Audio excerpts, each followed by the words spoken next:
আসসালামু আলাইকুম। আসলে ফেসবুকের মধ্যে আসার ইচ্ছা ছিল না, আজকে বাধ্য হয়ে ফেসবুকে আসলাম। আপনারা দয়া করে আমার কিছু কথা শুনেন।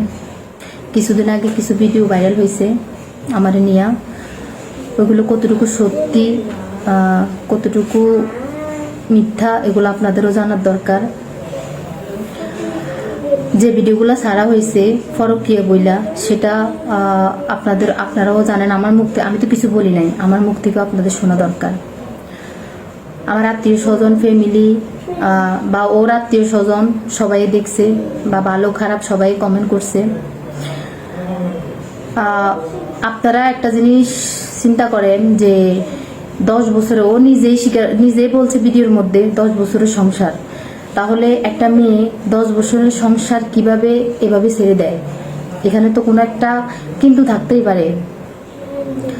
প্রথমত কথা হচ্ছে, যেটা ও ফরকিয়ে বলছে সেটা আমার ফরকিয়ে কিভাবে হয়, আপনারা আমি কথাগুলো শোনার পরে আপনাদের মতামত জানাবেন। ও আমাকে তালাক দিয়ে দিছে। তালাক দিবার পরে আমি ওর রুম থেকে চলে গেছি। যাওয়ার পরে আমি চিন্তা করছি যে আমার লাইফে তো একটা মানুষের দরকার আছে, বা আমার মেয়ের ভবিষ্যতের কথা চিন্তা করে, আমার কথা চিন্তা করে, এখানে আমার কেউ নাই। ওইটা চিন্তা করে আমি আরেকটা বিয়ে করি। বিয়ে করার পরে ও শুনতে পাওয়ার পরে ও আমাকে, আমি কাজের থেকে রুমে আসতেছি, ও আমাকে রাস্তা থেকে মারধর করে রুমে নিয়ে যায়। রুমে নেওয়ার পরে ওইখানে নিয়েও অনেক মারধর করে। যেগুলো মারধর করছে, যেগুলোর মধ্যে আমি প্রতিবাদ করছি যে তুমি আমাকে ছেড়ে দিছো, তাহলে আমি পরের বারে বিয়ে করলে তোমার অসুবিধা কোথায়, ওইগুলো ও ছাড়ে নাই। মারধর করার পরে আমাকে ক্লান্ত বানাই ফেলছে। এত পরিমাণ মারধর করছে, আমার মুখে দিয়ে কোনো কথাই আসে না, শুধু কান্নাই ছিল। তো তালাক দেওয়ার পরে যদি আমি আরেকটা বিয়ে করি, তো ও তো আমার হাজবেন্ড, তাহলে আমাদের হাজবেন্ড ওয়াইফের ফটো থাকতেই পারে।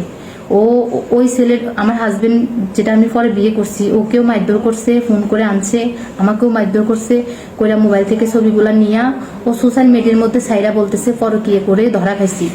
কিন্তু আপনারা দেখেন ভিডিওগুলোর মধ্যে আমি কি ওর কাছে থাকা অবস্থায় পরকিয়ে করছি, নাকি ওর রুমে কোনো পরকিয়ে করছি?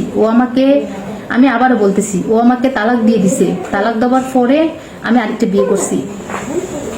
বিয়ে করছি বিদায় ও আমাকে রাস্তা থেকে, আমি কাজের থেকে আসতেছি, আমার রাস্তা থেকে নিয়ে মারধর করে সোশ্যাল মিডিয়ার মধ্যে ফরকিয়ে বলে ভিডিওগুলো ছাড়ছে ওর রুমের ভিতর থেকে।